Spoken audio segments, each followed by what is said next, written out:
Hello everyone, welcome to IFAS। So physical chemistry में IIT JAM में कैसे आपके ईयर टू ईयर कुछ क्वेश्चंस डायरेक्टली रिपीट होते हैं या कुछ क्वेश्चंस के बस थोड़ा मॉडिफाई करके वही पूछा गया है, मतलब एक कंपाउंड चेंज कर दिया बाकी सब वैसा ही है, या फिर कौन से सब टॉपिक में से मोस्ट फ्रिक्वेंटली क्वेश्चंस पूछे जाते हैं आपके हाई वेटेज टॉपिक्स में।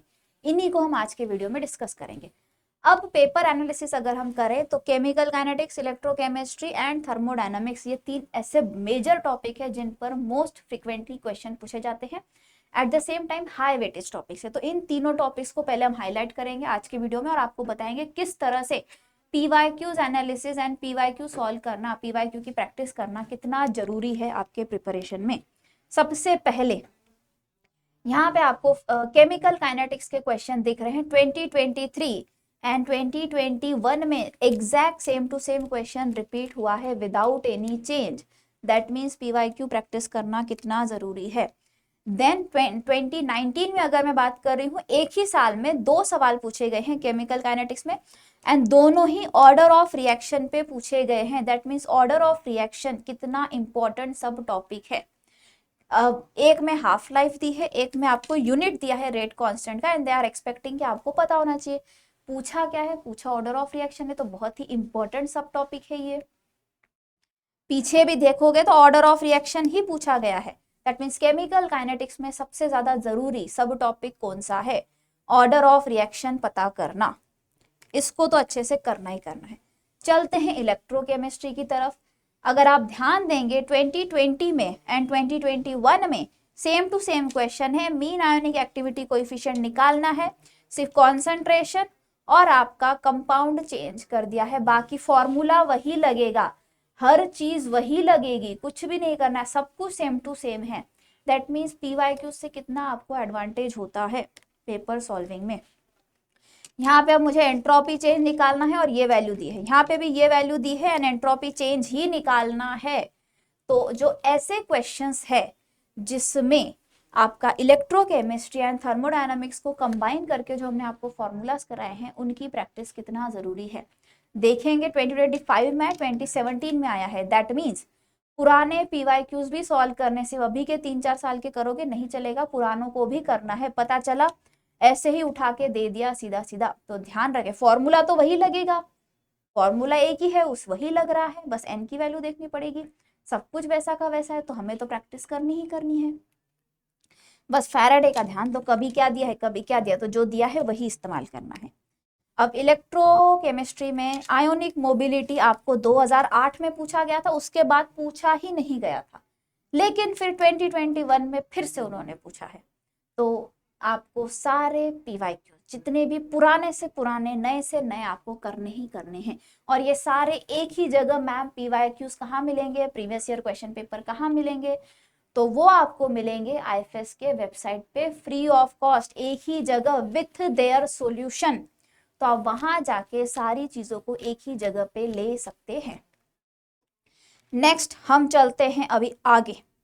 यहाँ पे देखो डेल्टा G पूछा है, यहाँ पे डेल्टा H पूछा है और यहाँ पे डेल्टा G नॉट पूछा है। मतलब ईयर बदल रहे हैं, लेकिन इनको सवाल वही पूछने हैं जिसमें फॉर्मूले कौन से लग रहे हैं, थर्मोडायनामिक और इलेक्ट्रोकेमिस्ट्री को कंबाइन करके जो फॉर्मूलाज हमने बनाए हैं, ब्रिजिंग इक्वेशन जो था उसकी हेल्प से हमने जो फॉर्मूलाज बनाए हैं, उन्हीं फॉर्मूलाज को ये लोग पेपर में पूछ रहे हैं। इनका फेवरेट टॉपिक है कंबाइंड क्वेश्चन पूछना, जिसमें इलेक्ट्रोकेमिस्ट्री और थर्मो साथ में पूछा गया है।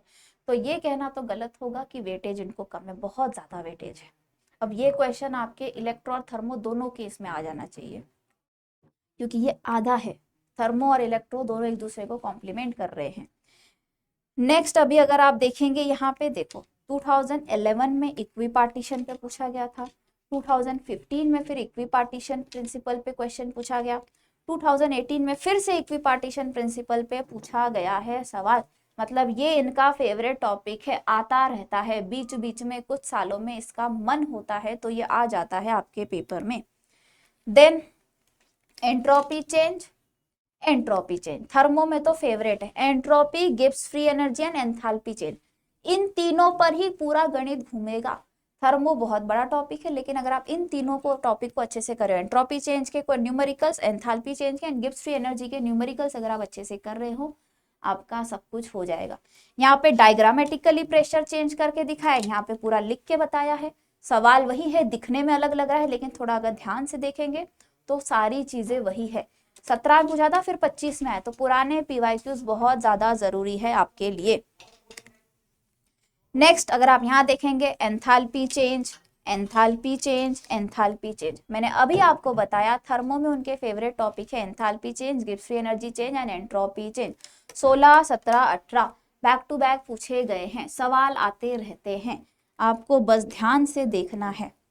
यहाँ पे Gibbs free energy, free energy, free energy again बड़ा ही फ्रीक्वेंसी में रिपीट होता जा रहा है। देखो 16, 17, 18 में एंथैल्पी पूछा, 19, 20, 23 में गिब्स फ्री पूछा, मतलब उनका चलता रहता है साइकिल। लेकिन इतना हमें पता है, enthalpy, Gibbs free energy and entropy, इन्हीं पे इनकी साइकिल घूमती रहेगी, ये लोग पूछेंगे। इसके अलावा क्या पूछेंगे? इसके अलावा इक्विपार्टीशन पे पूछ सकते हैं।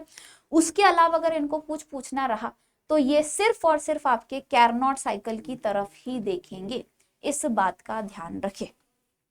ये कुछ ऐसे टॉपिक्स है जिनको छोड़ना ही नहीं है, इसके भरोसे आपका मोस्ट ऑफ द पेपर हो जाएगा।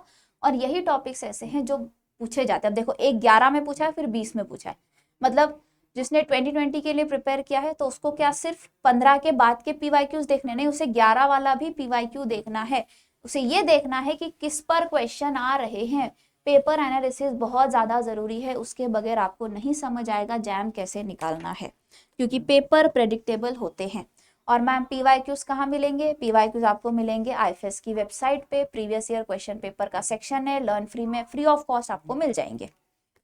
और आप हमारे साथ भी जुड़ सकते हैं, जो 18 अगस्त को चैंपियन बैच स्टार्ट हुई है, वहां पे आप हमारे साथ जुड़ सकते हैं।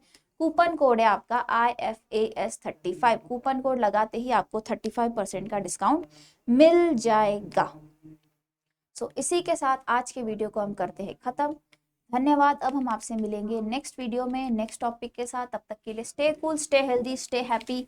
Bye bye.